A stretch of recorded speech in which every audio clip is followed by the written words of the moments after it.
let's pull back the curtain on something huge, the hidden architecture that honestly keeps our world from falling apart.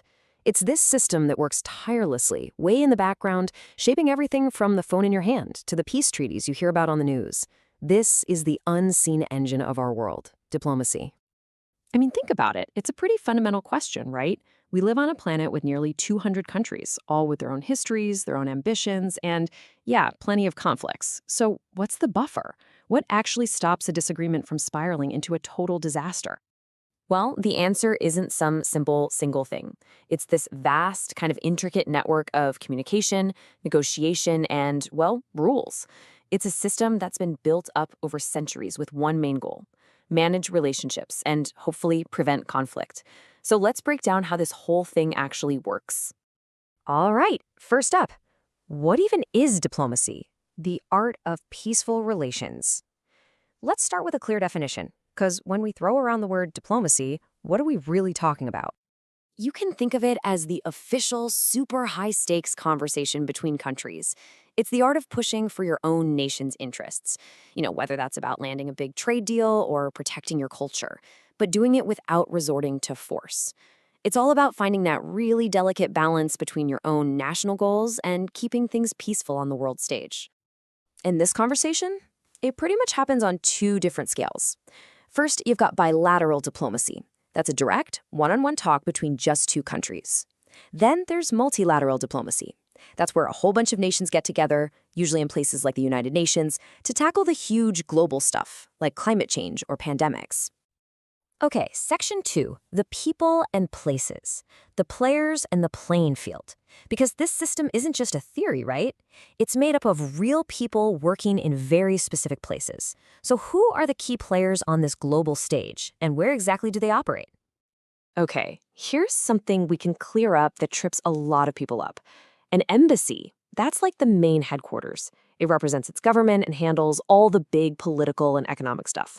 A consulate, on the other hand, is much more focused on the people. So if you're a tourist and you lose your passport, or you're a citizen who needs some legal help, the consulate is your first call. And you can't just, show up and decide to be an ambassador. There's a very formal process called accreditation. First, the sending country has to ask the host country, hey, is this person okay with you? Then, the host country has to give its official okay, which is called an agrément.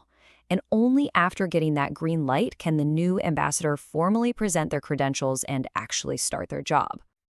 So, on to Section 3, the rules of the game, an international playbook. Now, for any of this to work, everyone has to agree on the rules. This is the playbook, the shared understanding that makes sure diplomacy can function smoothly and safely, no matter where you are in the world. These rules didn't just appear out of thin air. I mean, diplomacy is ancient. But the first really big attempt to write it all down was at the Congress of Vienna, way back in 1815. But the modern gold standard, the thing that really sets out how all this works today, is the Vienna Convention on Diplomatic Relations from 1961. And then a separate one in 63 did the same thing for consular stuff. At the absolute heart of these rules is one non-negotiable principle: inviolability. What this means is a diplomat cannot be arrested or detained. Period. And the host country's police can't just walk into an embassy without permission. Now, this isn't some get-out-of-jail-free card.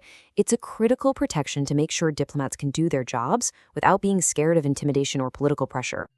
And that principle is part of a whole package of protections called privileges and immunities. This covers everything from being immune to lawsuits, to freedom of communication, which, yes, includes that famous sealed diplomatic bag that nobody is allowed to search. It is so important to get this. These aren't personal perks for the diplomat. They exist for one reason only: to make sure the diplomatic mission can do its job effectively and independently. And holding this entire structure up is one foundational legal principle, captured in this Latin phrase, pacta sunt servanda. It means simply, agreements must be kept, treaties are to be honored. Without that core promise of good faith, the entire global system of treaties and negotiations would just fall apart. So Section 4, the diplomat's toolkit, the instruments of statecraft. We've got the players, we've got the places, we've got the rules. So what are the actual tools that diplomats use every day to get the job done? Negotiation is, of course, the lifeblood of diplomacy, but the communication itself follows some pretty strict protocols. A diplomatic note is the standard formal way of writing to another government. And when a country needs to make a really formal point, whether it's a request or even a strong protest, they issue what's called a démarche. It's basically an official, serious message delivered to the host government.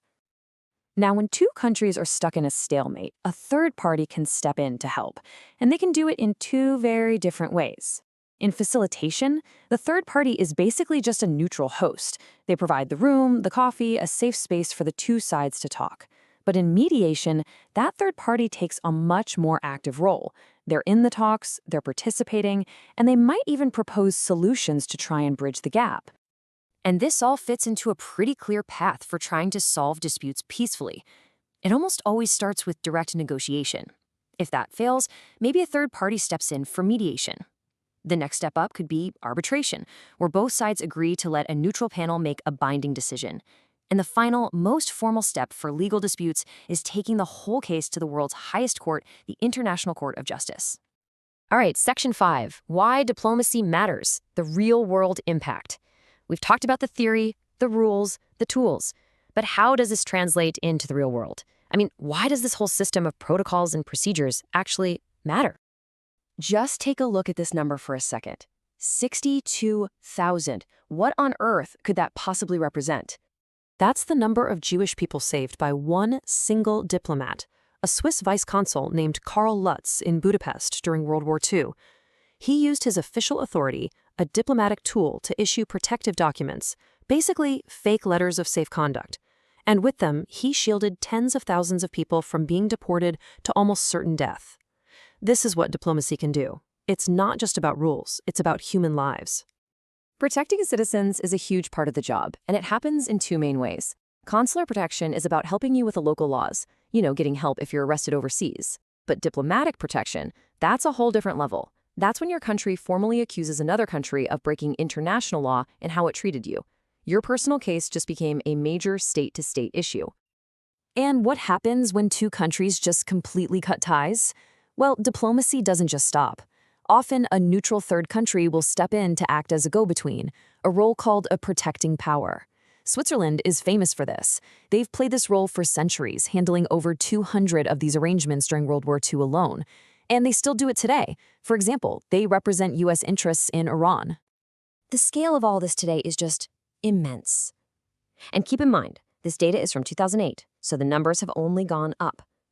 We're talking about this giant web of organizations where hundreds of countries are in constant conversation.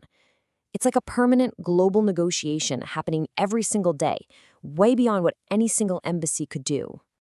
Which leaves us with a final question. In our world of instant messages, global crises that pop up overnight, and just constant digital noise, is this centuries-old system of formal statecraft even relevant anymore?